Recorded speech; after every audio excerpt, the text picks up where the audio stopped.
Brandy Salazar, who I've known probably for like 5 years now. We met at actually a business/personal development retreat, and I was super lucky to get to know both of them. They are the definition of a legendary couple, which is also the name of their business. And you two came from some challenging times, kind of reconnected for the benefit of each other and your kids, and then really decided you were going to quit your real jobs and help other couples through, you know, not getting divorced and being stuck in shelter in place and hating each other and loving each other and hating each other and loving each other. So what did I miss in the bio of Lance and Brandy Salazar, the legendary couple?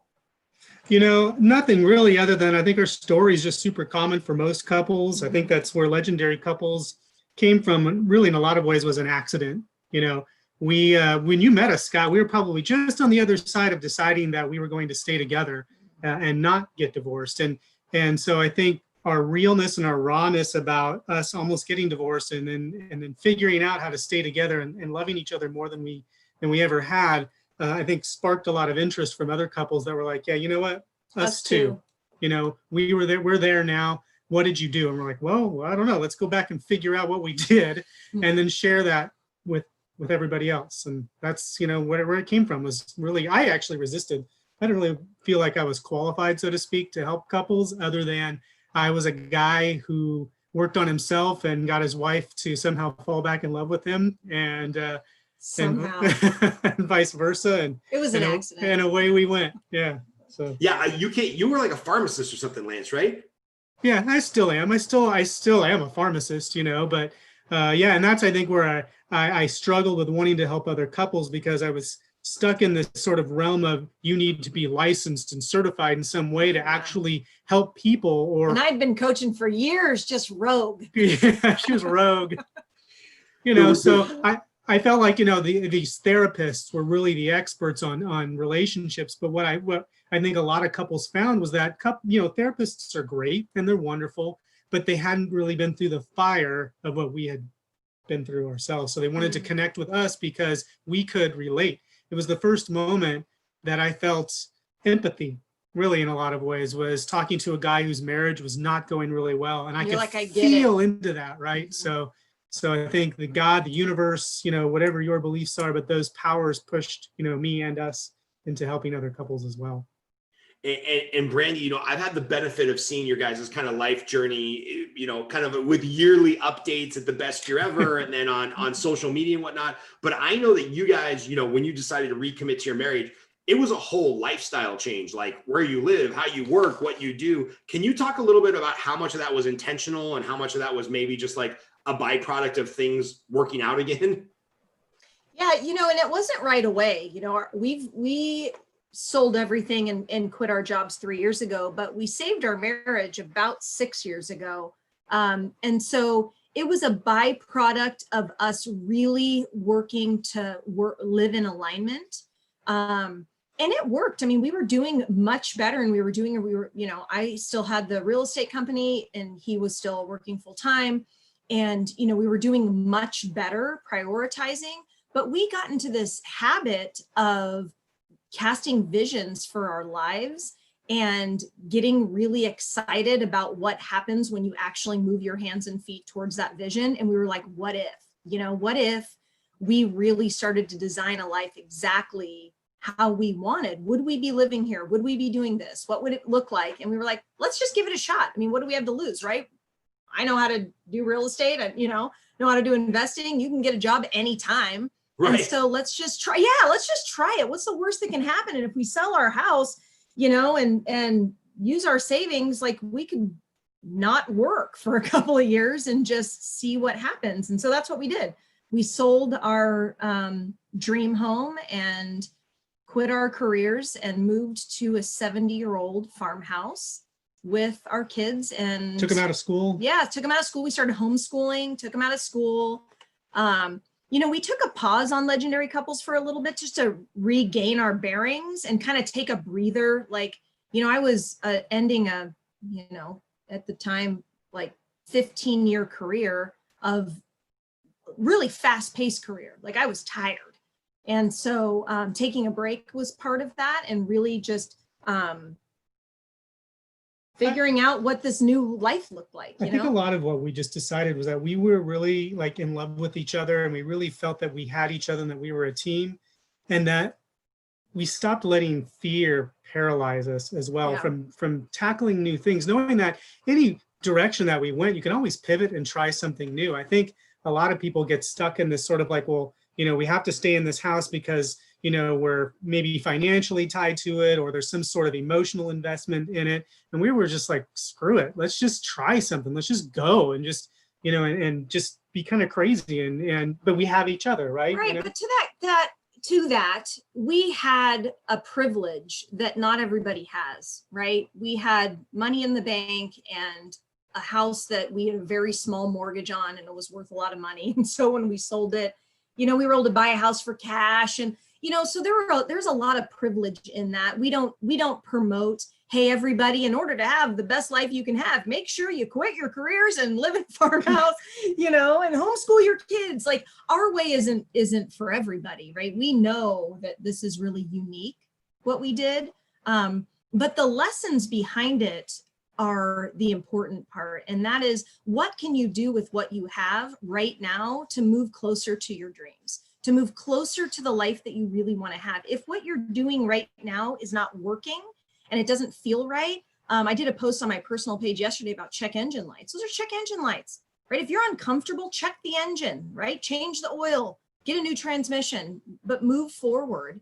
And so whatever that looks like for you. But so often we stay stagnant because of fear and comfort. And, we did that for a really long time. And it was part of what the demise of our relationship was being too busy, for our relationship. And if we really sat down and said, okay, what are our priorities? Our priorities are our marriage, our children, right? Our faith, our health. In our time and energy and effort, where are those priorities in reality? Oh, wait, they're totally off. Yeah, one of the reasons I want to have you on, like, I always feel like I get some good self-coaching for myself from you all. And what I've been hearing from a lot of the people in the Generate group, who are kind of like your business owners, entrepreneurs, people that have to generate a lead to stay in business. Yes. Is it's just right now, especially, it doesn't matter whether you're broke or you're financially savvy and secure. Like, everybody's got a lot of fear around, yes, is the government going to tell me I have to shut down my business? Can I generate a lead? Can I make revenue? All of these fears and questions, they come up. And then, selfishly, the thing that takes a back burner is my wife, right? Because the 4-year-old and the 2-year-old are going to demand attention, and they're going to get it one way or another, asking, yes. crying, screaming, jumping in the Yes. pool and trying to drown themselves to make dad swim with them. Like, they're going to figure it out. But my wife, who's a trooper, is just like, well, we'll figure it out, and then I feel like, especially when you own a business or you're a top producer or you generate leads for a living, you can get to this situation where, like, a week of like, oh, I'm going to work really hard and ignore my wife can turn into a month, and then a year. And then you're 4 years in looking around being like, oh yeah, the marriage is the least, is the thing I prioritize the least. So you guys said something that you made a conscious decision to save your marriage. I'd love Yes. to ask, what does that mean for each of you when you made that decision? Well, it was designing it first and foremost. Like, what does a legendary relationship look like for us? Because again, that's very different for each individual couple. But also, it was time. Scott, I have a very similar story to what you just said. My business took the best of me every single day. Sometimes on weekends, I would, up my mom and wife role, but our relationship took the back seat for the exact same reasons that you just said. I had a business, and lead generation was, flipping houses and real estate team. And so I have 2 small children, same thing. So what it looked like was reprioritizing and making sure that I was giving my relationship what it deserved for what I wanted out of it, right? I had what I put into it. Our relationship, and it didn't happen overnight, right? I mean, Huli was 5, right? 6, 5 or 6, right? We were 6 years in by the time it was like, this isn't working anymore. But it was that 1 week that turned into that month, that turned into my entire career of my business getting the best of me. And the question that I had to ask myself was, for what? Right? It's one thing if, Maslow's hierarchy of needs, if you're trying to get your basic needs met, and that's what you're in the hustle for. But there's this point that I was in the real estate business for a long time, and I've watched this many times. There's this point, especially I'm talking to you top producers, that there's a gap between, oh, our needs are being met, and now we're just climbing to climb. We're climbing for the rush, right? And so, or whatever it is, the accolades or whatever it was that was feeding I'm going to use the word ego. And so that was what the big shift was for me, was putting you and the girls in a position of not equal, but better value as the accolades and money coming in above our needs, right, for the business. And I'm still I want to make money above our means, right, above our needs. It's not about doing that, but it's about designing it in a way that my life doesn't sacrifice in spite of it. It's funny you talked about generating leads, Scott. It's that a lot of the people that would come to us were in real estate or entrepreneurs and in business. And it's like, just like generating leads in your business, how are you generating leads with your spouse? Yeah. Oh, I've got to pull on that a little bit more. Talk about generating leads with your spouse. Yeah, it's just, it's about prioritization. Really, if you say your marriage is a priority, show us on your calendar, show yourself on your calendar what you're doing to make your marriage a priority. A lot of it's different for various couples. You can talk about, you can talk about love languages. Mm-hmm. You can, talk about knowing them. Like I decided I really wanted to study Brandy. I needed to know what made Brandy tick. I remember one time, when things were not going very well and I was really into guitars. I could tell you anything about guitars. And she said, and she came to me crying one time. She goes, if you put half as much passion into knowing about me as you know about guitars, this marriage would be a hell of a lot better than it is right now. Yeah. Brutal. Right? Yeah. But let's go back to lead generation, right? Because, Gary Keller would always say, like, show me your calendar. Where's lead generation in there? Where's your lead? Where's your time blocked, your best time for your lead generation every single day? I'd like to say the same to couples. Where is your lead generation time for your relationship? I want to see it on your calendar. And so, yes, you can start by putting it there, but the second step is finding out what the best levers, right? Lead levers, the best levers are to use. Because for him, if it's acts of service or having quality time together, our date nights, our time on a trip or whatever it may be, not only does that have to be scheduled, but the conversation has to be had of what are the most important things for us to be doing during the time that we have. So we're not just sitting there going tink, tink, tink, tink at each other across the dinner table, right? Or on our phones or whatever it may be. Yeah, and I'm keeping an eye over here on some Facebook questions that are coming in, and thank you to everybody that's watching it live. Obviously, if you're watching us on Facebook or YouTube, you know what to do. Like, click the likey button, leave a comment. Lance and Brandy are coming on here just because they're friends, and I really just appreciate your time. I know how valuable your time is. So I want to talk about that a little bit. You mentioned, studying your spouse, and I'm victim of this as well, right? I've got 572 personal development and business development books up there. And I've probably got 3 on relationships, and I've read 1.5 of them. I have read the love languages. I know what my wife's love language is, even though I don't speak it as often as I should. And I read half of the book that you wrote. And then I was like, well, this is the Miracle Morning for Couples. I read the normal Miracle Morning. What more do I have to know? Read the second half, Scott. Read the second half. Yeah. Okay, I'm going to read the second half. So talk about that a little bit, studying for our marriage, right? Like, I'm looking over here and I'm watching some of the people that are watching this live, and I know that they'll spend hours in the nuance of like, well, how do I get more engagement in Facebook and learn more about the markets and I could do lead generation. And then I rarely ask my wife, like, hey, how's your day? Like, why is it we start to take that person that's most important to us for granted? And how can we get in that habit of, studying our spouse, like you said? The first step is your calendar. Like, I'm not trying to sound super dorky here, but like, I'm not even exact. Like when we would walk into a mastermind with Gary Keller and that somebody was having a problem, he would say, show me your calendar. Show me your calendar. That is like the first thing out of his mouth. And so start there, put it on your calendar. And the next step is asking questions. We have a tool on our website. It's free, the Relationship Planning Guide. Yeah. It's a great free tool. I mean, we still use it today in order to design the relationship that you want. It's a way to ask questions too, to really dig in and say, well, what is it we want from this relationship? What are your needs? What are, my needs? And all the, it's just a great tool to use. Right. And so we have 4 relationship elements to build and develop a legendary relationship. The first one is you, 2 happy, healthy yous.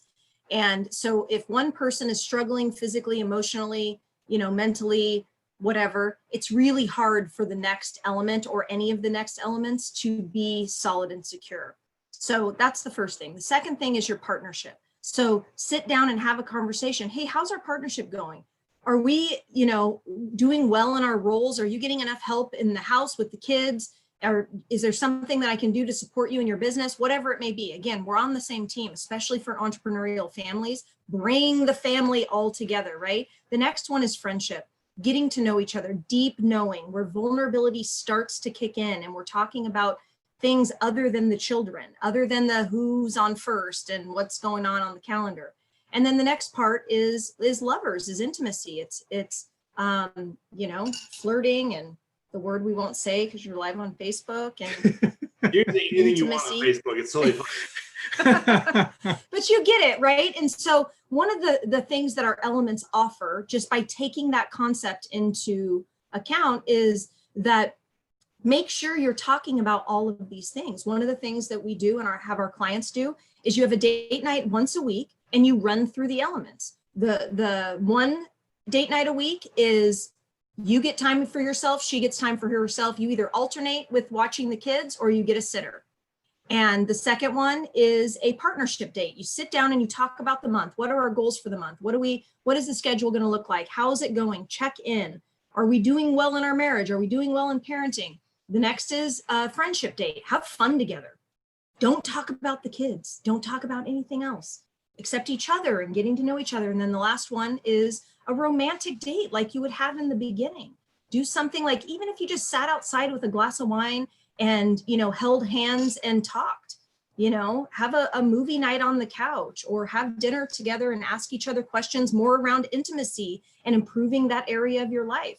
And so if you do that on repeat, you're going to get to know how to lead generate with your relationship, because you're really going to understand your wife. You're really going to understand all of the different areas that make a fulfilling and legendary relationship. There's 2 places where my mind went when you were talking about that. One, and I definitely want to circle back to this, putting something on the calendar. You usually in most relationships, no offense, Lance, I think in your relationship, it's Brandy. I think in my relationship, it's mine. There's the person that's a little bit more aggressive, we'll just say that, in planning their calendar, their career, whatnot. So, Brandy, you mentioned you were in KW. The other thing that came to mind is I remember talking to somebody pretty high up at KW that said, hey, one of our corporate initiatives is to have a conversation around divorce. Because what we do these retreats where normally one half of the couple, the male or the female, whatever, is super driven, way into coaching, way into personal development. And sometimes they end up leaving their spouse behind. Yes, so common. Yeah. And when you get these, kind of high energy, super driven people, sometimes it's a breeding ground to divorce. So if you're, let's just say, the more aggressive person in the relationship, what is a tactful way to start having this conversation of like, hey, we've got to get some stuff on the calendar. We've got to reconnect. Like, hey, maybe it's been a while. We got to put sex on the calendar. Like, I have a good friend. He and his wife, they legitimately, they calendar sexy time. He's like, he calls it Fuck Friday. It's like they take Friday afternoon off. They're both super high. He's a cop. She's an escrow officer. They're super stressed out. They have a super hard charging lifestyle. And it's like, dude, if we don't take Friday afternoon off to like reconnect, and it doesn't happen. It's not going to happen, and we're going to get divorced. And I'm like, You're so absolutely right. With them. I'm impressed with them as well. Yeah. I want to touch on one thing first, and I want you to say it, but just in light of the separations that happen with one driver, right? Because that's what we'll call them. We're drivers. It was me. I almost drove myself out of my relationship with personal growth and, you know, more goals and all of that stuff, right? I'm the calendar person. And so you talk a lot about, well, I get a lot of, you know, dads, guys that say, you know, well, I'm doing all this personal growth, but my wife doesn't want to join me on this journey. You know, she's not doing anything for herself. And so there's a mindset around it before you start asking her to do stuff, or vice versa, or asking your husband to do stuff, or to schedule all of these things. There's a mindset around the personal growth piece that is important. It's not just modeling. You can't get your spouse to go on this personal growth journey with you unless you can kind of get them to know that they win too.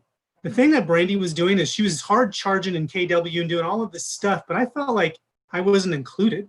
And that doesn't mean that I needed to be in KW or doing what she was doing, no. But she was the only one that was winning. There was nothing around like, well, I'm doing this, you know, we're a family and we're in this together. It was all about Brandy. Brandy was about Brandy when that was going on, you know? And so a lot of these guys I talk to, they're about themselves. I'm like, dude, how does she win? You know, how is anything you're doing actually helping her as well? And my excuse was money. Like, true story. Like, I was always like, money. And I'm like, we're living in $1 million+ home. Like, the money game is no longer a conversation. Like, how much more do we need to be putting in the pile to build an empire to leave to our children that studies show is not a good idea anyway, because they end up becoming drug addicts? Like, what was I really doing? Right? And he's absolutely right. My personal growth was for me. I needed my morning routine. I needed my time to read. I needed my time to grow the business. I needed my time, whatever, right? To network. Whatever the conversation was, it was me, and the business. And so one of the main shifts that we made in the beginning was to make our personal growth about us. Make our personal growth about the together shared vision that we have for our relationship and our family and our lives together. And yes, that could take my business into account, right? We're all about individuality and separateness Absolutely. too, you know, in relationships. But if there's no togetherness, if there's no coming together, joining forces to create something bigger than the sum of the two of you together, then what's the point? Yeah, where are you going? So right. So give us something tactical, because I love everything you're saying. Like, conceptually, I get it. Like, yeah, I gotta have my wife on board for a win. So how do you have the conversation? Is that what you're asking? Well, how do you have the conversation? How do you just not get in the habit of be like, well, we won together, huh? Because look, I have enough money to buy you a new ring or send you on a massage, or look, we can afford a mortgage. Like, you know, at the end of the day, there's this great joke from Chris Rock where Chris Rock is like, I'm tired of these fathers talking about the stuff they're supposed to do. He's like, a father shouldn't say, I feed my children. He's like, that's what you're supposed to do. And so, like, when I tell my wife, I'm like, but the mortgages are paid for and your car's paid off and like the kids are fed and clothed. She's like, well, yeah, you're a father. That's what you're supposed to do. So how do I enroll her in the stuff that's like, hey, we're winning together, or maybe, hey, let's go on this personal development journey together, or hey, these late nights, you know, they mean a lot for us together. You know, how do I need to change, or how can I enroll her in the journey, or, you know, how can I do better? Well, everything starts with a conversation, you know, and just trying to lay it out to my wife. Yeah, absolutely. You have to on repeat. Yeah, actually, I'd like you to get the talking on the calendar. If you can do that for me, that'd be great. But the first conversation, especially if this is a point of contention in your relationship, okay, we get clients like that, where I've tried to get my wife or I've tried to get my husband, true story, it goes both ways, to get on board with personal development. And so, or, you know, improving and growing our relationship, either or both, right? And so sometimes that conversation needs to have time for you to prepare and be really clear on how you feel, what you want, and what you want the desired outcome to be. And one of the things that we've seen a lot of success with, if it's a point of contention, is to send an email and to be incredibly clear and no blaming, I statements. And this is what I want. This is what I desire for us. And be sure to use words like that for us. Again, especially if you're the one that's a me-er on your personal development, don't start, you know, me-ing in that as well. And the conversation doesn't have to be, I want you to get into personal growth, right?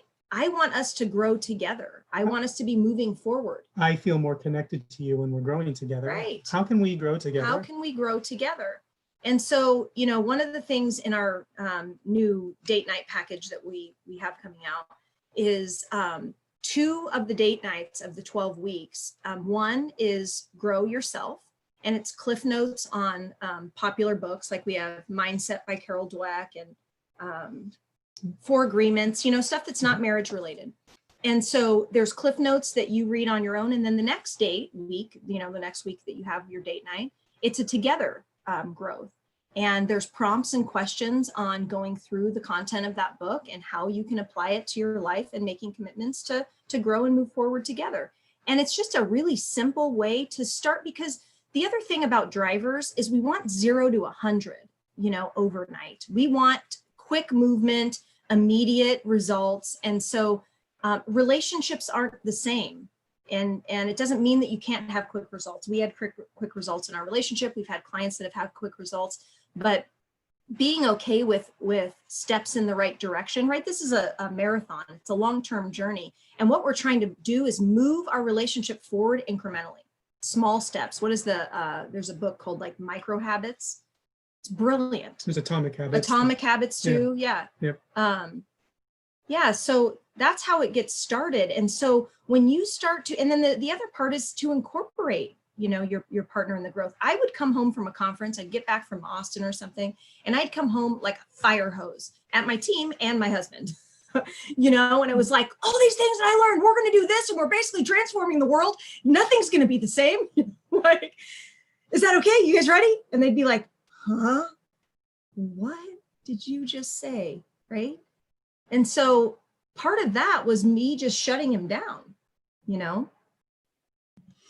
And Lance, tell me a little bit about this 12-week date series that you guys are setting up, because I need it, right? Like my wife and I before COVID, I'm just falling on the sword here, just getting free coaching. I was going to say, Sue, you need coaching, but continue. No, you know, the challenge is, as you guys know, when you have kids and you just get into this routine, you get in a little bit of a rut.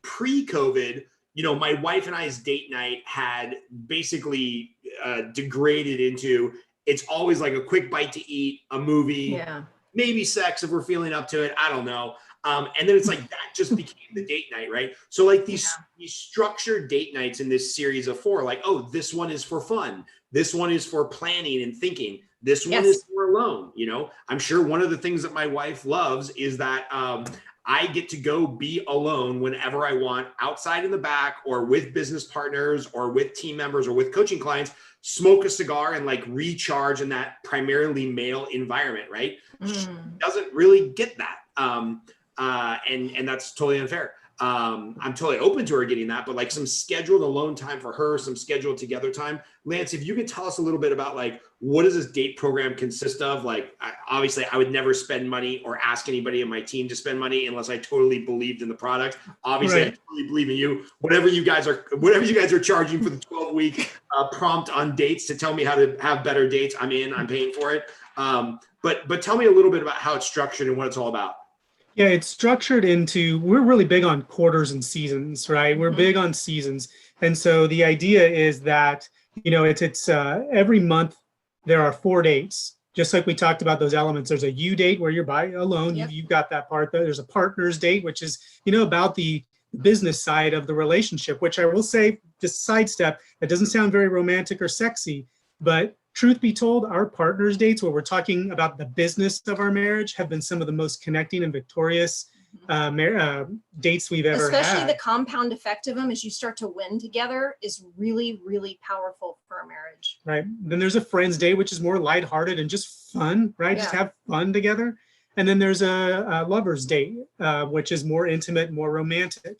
Each month, you sort of build on that, checking in, pivoting where you need to, and then you start over again in the next 12-week cycle. So it's a 12-week cycle, but we give you enough ideas for an entire year. So like one of our date nights is dinner, like a dinner date, and you have dinner menu, like the whole recipe and everything, and then dinner prompts. Well, you get enough prompts for the whole year. We try to take the thinking out of it so that you don't have to do a lot of planning. You're like, this is what we're going to do. You don't plan it at all. The only thing you have to do is get the ingredients if it's, or download the Netflix movie if it's a movie night. We give you the conversation pieces, you know, for the partner stuff, it's a little more businessy. For the friendship, it's more lighthearted questions. Intimacy is more vulnerable, you know, it's definitely, you know, getting to the nitty gritty. There's a game night. We give you links if you like, an option if you want to get a new game on Amazon, you know, card games, how to play them. So it's just done for you dates and making sure that over the course of the next year, you're hitting all of the elements on repeat. Because again, this is small deposits in a positive direction. It's not about saving your marriage and you need to go and do these elaborate big things all the time. It's the same thing for parenting. Like, you know, I have a women's group and we were just talking about planning yesterday. And one of the things that we talked about is making sure that you hit every single one of your life areas every single week is crucial to keeping balance and moving your life forward. However, it does not mean that I take each one of my children on some elaborate, you know, date every single week. No, but I carve out 30 minutes or 15 minutes if that's what's available on the schedule. I sit one-on-one with them in their bedroom and either play or have a conversation. Same thing in your relationship. This isn't about having some big elaborate date every single week, right? It's about connecting and making sure that you're not on the scroll or tuned out or worrying about work or only talking about the kids, right? Or only trying to have intimacy, because that can be detrimental to a relationship as well. If your entire basis of your relationship is based on a physical part of it, it's not a holistic, legendary relationship. So you're not on the same page, you know? I have to ask, and by the way, just to anybody watching, my marriage with my wife and I, very strong right now with tons of room for improvement, but I don't want all my friends to call me and be like, oh man, are you on the verge of divorce? But no, you don't sound like that, Scott. Life is going well for us right now. But you know, it's funny because right now in COVID-19, in sheltering in place and a lot of insecurity with our business, I feel like myself and a lot of other people are totally open to, hey, if Lance and Brandy were sitting here telling me how to do a better Zoom business meeting, blah, blah, blah, blah, blah, I would be totally in, you know, do the steps, sign up, whatnot. But when we're talking about something as personal as our marriage, like, why do I still feel weird, right? Like, why right now, even though I trust you, I love you too, I believe in you guys, I want to make my marriage better, you know, the structure of the date is something that my wife is probably longing for because she would like some more of that meaningful connection. Why does it still in the pit of my stomach feel weird to be like, well, I'm going to get the playbook from Lance on how to have a better date? I can't explain it right now that if this is a business conversation, I'm all in. If it's a marriage conversation, I'm kind of glossing over and being like, well, I don't know. Do I really want to commit to that? You know why, Scott? It's because you really actually care what your wife thinks, right? Sometimes, I mean, it doesn't mean you don't with your clients or anybody you're trying to work with, but you're less emotionally invested in how they reciprocate that feeling towards you, right? Because when it comes to relationships and modeling a certain type of date, there's still a fear of rejection. There's a fear of how they're going to take it. There's a fear of, you know, whether or not they're going to reciprocate, because there's a lot of attachment. There's a lot of attachment emotionally to how that date or whatever else is going to run. But there's still, you know, it's still nice to have a format and a playbook in order to put your best foot forward, right? But we get afraid because of that fear of rejection still. Yes, I would say fear of rejection is part of it. The other part is vulnerability, you know, and when you go into a business meeting, number one, you have confidence because you already know what you're doing. And no offense, but you don't know what you're doing in your marriage. And either did we. There's no playbook. Sometimes for us. I still don't. Sometimes I still don't. Right. No, we don't. And we literally study this as our number one. We study it like it's our business, because it is, right? And so, but it's hard. There's no playbook for marriage. And so there's insecurity going into it. You're like, okay, like I'm going to try this, but what if she asks me these questions that make me uncomfortable? What if some of these, right? There's that piece where I'm going to be vulnerable about something that I don't really want to talk about, or what's that going to have? What's her reaction? And then if it's a bad reaction, how many days is that going to last? Like, is it going to affect our relationship, right? And then it's like, oh God, did we go in the wrong direction? That's all the stuff that happens when it comes to your relationship. We don't have those same fears and vulnerabilities and you know, fear of rejection when it comes to business. It's not the same. It's our craft. We already know we crush it. Nobody's going to ask us personal questions, you know. And if you mess up, you just kind of go, oh, get in front of them. Right. And you have to get naked in front of them. Well, right? and you tend to just pivot, right? Well, that didn't work. And then you shift and change. And I think that that's something people don't realize, or couples don't realize in their marriage, that it's okay. It's okay to mess up. It's okay to make a little bit of a shift. It's okay to take a different direction and say, well, that didn't work. I think there's a lot of fear around, if it doesn't work, then everything's going to come crumbling down. We talk a lot about, we have a communication course, and we talk a lot about this and that, because in communication and relationships, it's really difficult. Like it's hard to have deep, difficult conversations about conflict and desires. Those are the two things we struggle with the most. And we talk about being okay to mess up. You have to be okay to mess up, because you're going to mess up. You're going to be mess up. So how do we mess up better? And how we mess up is, hey, how did that work? Okay, it didn't work out. Change it for next time. And getting ourselves into that pattern. And guess what? When you get yourself into a pattern in your relationship of being okay and expecting mess ups, that vulnerability piece starts to soften. That fear starts to soften. But we're not trained that way in our relationships. We're not supposed to mess up. We don't fail forward in relationships. If we fail, we're like, oh my gosh, but 50% of people get divorced. I don't want to do that for my kids, right? That hits the nail on the head, right? Because like, you know, Brandy, if you're a realtor, I'm a loan officer, and I screw up the relationship, I know exactly how to fix it, what to call and say. And guess what? If you hate me for the rest of your life, screw it. I can go call 300 other realtors and build a new relationship. But I screw up with my wife, and I feel like I'm going to be on divorce number 2. You know, I already failed at this once. And my ex-wife was a lovely, amazing person. Like, I just wasn't ready to be in that relationship, and I failed. And so the fear around failing with, ironically, you know, it's funny bringing this full circle, the fear of failing and not getting to know our spouse better, I feel, is then what leads to that 5 years of like, oh, what happened? Like, we haven't even been on the same page, right? And that's something I'm always desperately fighting against, because I don't want to end up in divorce number 2. And I know a lot of people watching this don't want to end up in divorce number 1. So no. Again, what's the easiest way to find you guys and get further training? Because if somebody's watching this and they're married and they don't sign up for something that you guys do to make marriages better, then they're just being silly. And I know you guys, everything from a $15 book to probably some crazy mastermind that costs $100,000 for super wealthy married couples. But where do we, and by the way, just think about that. For somebody super wealthy, $100,000 to have a great marriage instead of give away 50% of their net worth, that's a steal. You guys should be doing the $100,000. Hey, Rich, we really need to up this. You're right. You need to up your game. You know, I remember hearing Tony Robbins say, he's like, "Hey, if I can keep a billionaire from getting divorced, how much is that worth?" And I'm like, well, how much is that worth? Yeah, worth $500 million in the state of California. Okay, so anyway, how can people find you, and what's the easiest way to interact with you all? Yeah, I would do Instagram. That's where we're the most active. We've taken a break. I actually just personally came back. COVID has messed with everybody. I want to also just say that to your audience. Hey, friends, like, you're not alone. This is hard. It's hard for marriages. It's hard for businesses. It's hard for parents. All of it. This is not easy. So we're just coming back onto social media and we just redid all of our products. They're coming out, you know, later this month. And I'm Mrs. Brandy Salazar. He's Mr. Lance Salazar. And then we have legendary.couples on Instagram. Right. Our website, so if they want that planning guide, that's a legendary. Oh, yeah, that's free on our website. Yeah. Start there, everyone. Legendarycouples.com. No dot in there like the Instagram, just legendarycouples.com.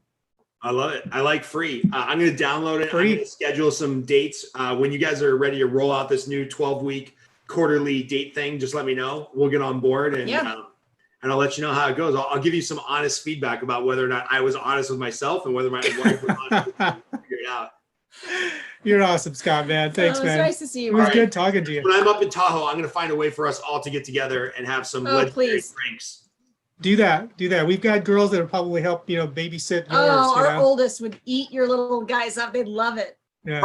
Perfect. All right. Yes. When we're up there, we'll talk soon.